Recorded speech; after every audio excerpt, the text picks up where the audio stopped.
Hi guys, this is Terry from Home Again. Today I'm going to give my ceiling fan a makeover. Thanks for joining me. So as you can see, this is the before and this is the after. So I have this brass and white ceiling fan that I don't really feel like it goes with my bedroom. I have the wood grain and the bronze hardware on doorknobs and the headboard and stuff. So I like this ceiling fan, it works really great, and I didn't want to just throw it out, and I didn't want to pay a lot of money for a new one. So I just decided to see if I could give it a makeover. So I got my hubby to get it down for me, and I wiped it all off really good with a damp cloth to make sure all the dust was gone, because I want the paint to be able to adhere well. And then I started to disassemble. And I've learned with whatever projects I do to take the screws to certain parts of the projects and label them so I know where they go back. Sometimes it's a good idea too to just take pictures of each step that you're doing in the project or how something went together so you know how it goes back together. So here I had labeled screws for attaching fan blades to the motor. And then the next bag would be screws for attaching hardware to the fan blades. And on, I'm sure you get the idea. It helps to take pictures too if you're doing a project along the way to remember how it goes back together, because I've gotten into some and then I couldn't remember. So you can always look back at a picture or something. I did spray the screws and nuts and stuff like that. The hardware, I somehow left that out of this video, but I lined them up all on a board and sprayed them so when they went back in they wouldn't be, bright gold screws. They'd all match.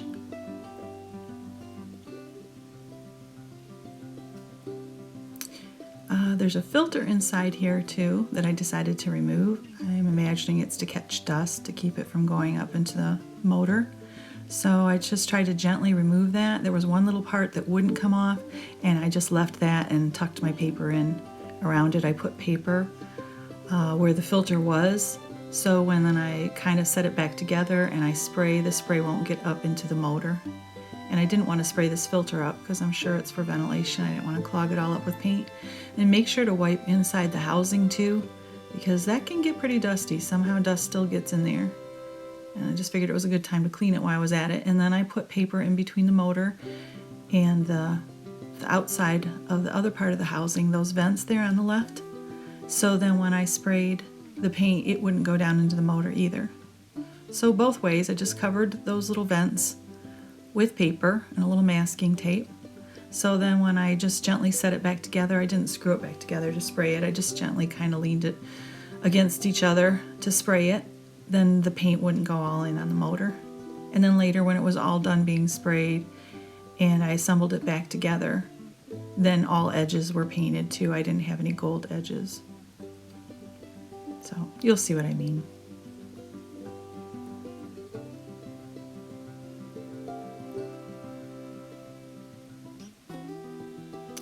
And I didn't show you the paint to begin with. I will show you the paint can in the video up ahead. You'll have to excuse this video.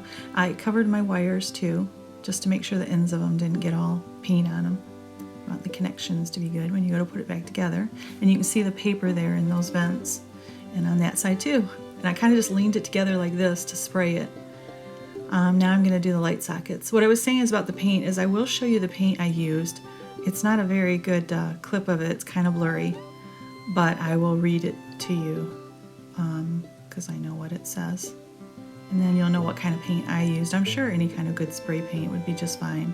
And it had a matte finish, so it wasn't shiny or glossy looking, but it was still able to be cleaned. I used Krylon Color Max paint and primer, and it was a matte coffee bean color.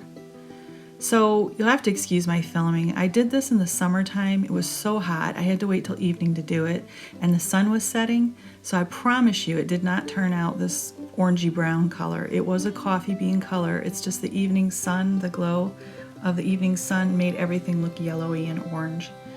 So I'm not really great at spray painting. I get too impatient and I like to put too much on, but I tried really hard to do just really light multiple strokes or sprays so I wouldn't get any runs or drips. And I actually did pretty good this time, which was shocking. So I just kept going over it and turning it at different angles, of course, until you get every little nook and cranny. I sprayed that little chain too that hangs from the bottom. Like I said, I laid all my hardware to the fan blades and the screws and nuts and bolts all on another board, and I sprayed them. Let them dry really good. And then I took my fan blades and I just gave them a real kind of light sloppy coating of the spray, just more like a primer because I'm going to paint over it. You'll see what I mean, but I figured why I had the spray paint and I was out doing it, I would give them a good coat, like a base coat, kind of like a primer base coat for what I was going to put on top of it. So that's what I'm doing here.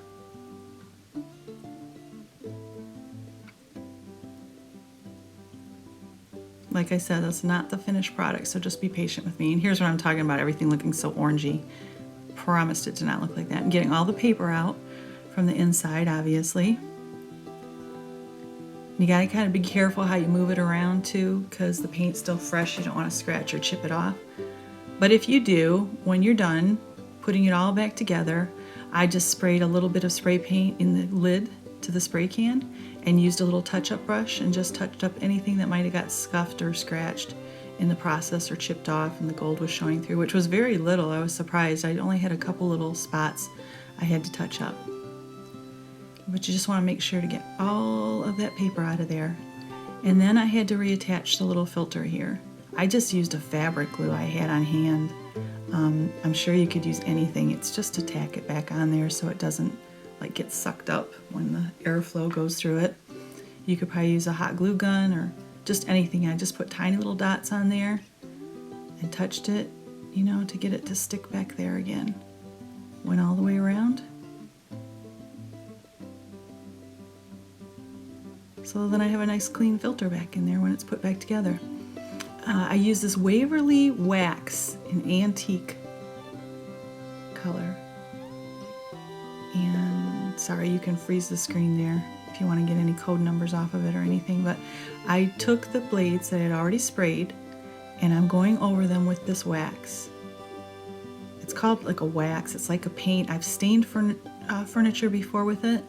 It works nice as a stain. I've never used it in any other way. It was new to me. I saw someone else use it for staining and I tried it and I had it on hand, and I do not know what inspired me to do this, but I got the idea maybe I could paint the blades with it. And sure enough, it worked great. What it worked like was more like a glaze.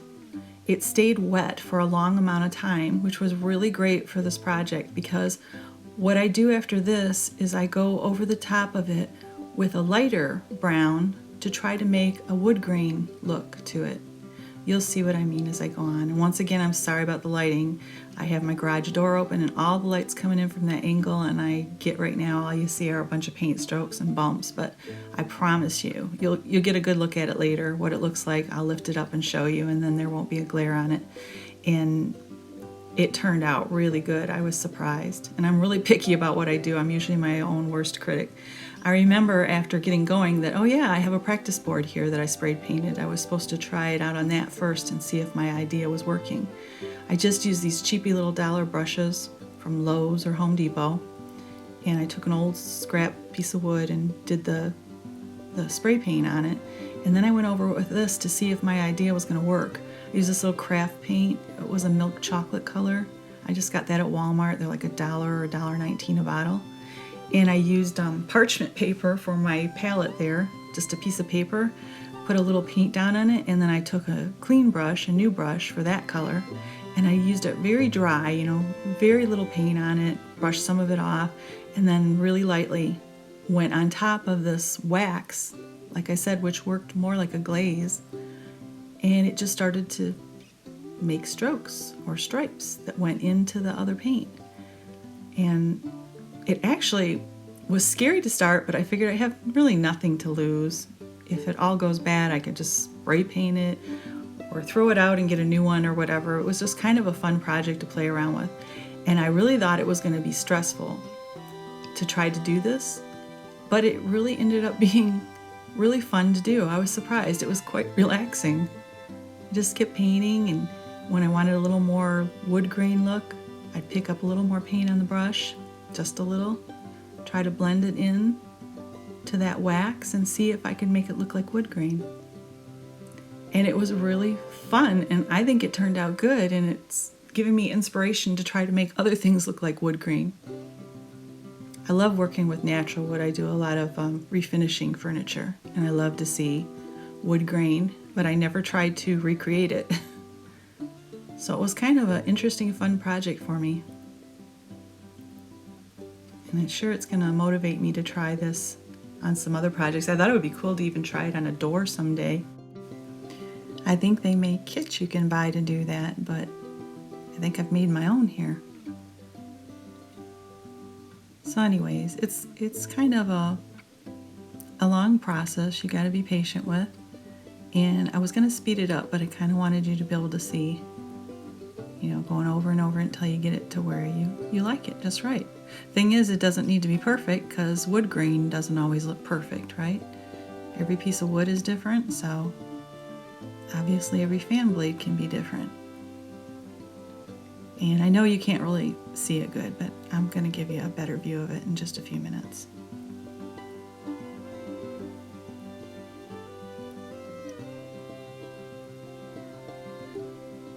There you go. And it didn't stay glossy like that as it dried.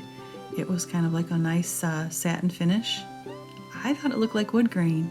And the great thing is when you do projects for yourself, the only one you have to please is yourself, right? I'm all about, you know, decorating my house, what makes me happy. I don't necessarily follow the trends and stuff. I just do what makes me happy. So what you see me doing here is just wiping my fingers around the edges to get any drips.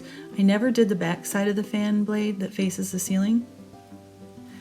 So I got all the blades, I worked on all the blades, and then it's back to putting it all back together.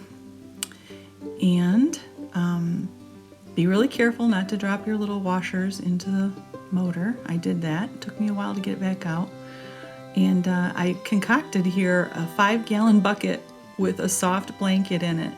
Worked perfect for me propping this up to be able to put it all back together without dragging it around on the floor or getting it scratched up.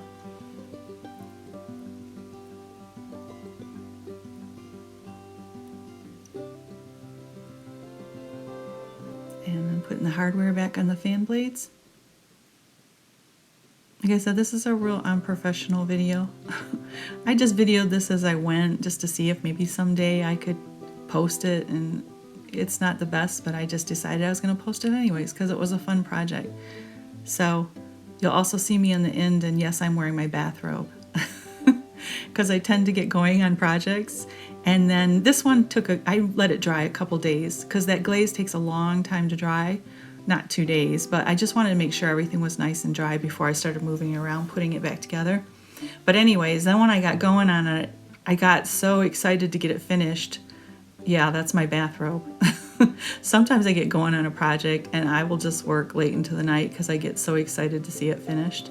And that was one of the nights. But I was really excited to get it up and get it working. See if it would still work. Got it all put back together, and my hubby put it back up on the ceiling there, and there she is. And I'm sorry, it's really hard to get a good angle at it. The light wants to glare, and the little yellow flares going across the blades diagonally, those are from the cut glass and the globes. So they're not anything I painted. That's just the reflection or the light coming through the cut glass. But I was really happy with it. I know it might not be everybody's cup of tea, but I liked it, and it was fun to try. I mean, you could do it any color if you had a kid's room and you wanted to do it bright colors. And here's the good news. Look at that. It still works. Works great. If you were doing a child's room, you could make it bright colors. You could do your blades like whitewashed. These were already white, but if you had brown blades even, you could paint them white and then go over them with a really dry brush with some gray paint to make them look like whitewashed or beachy looking.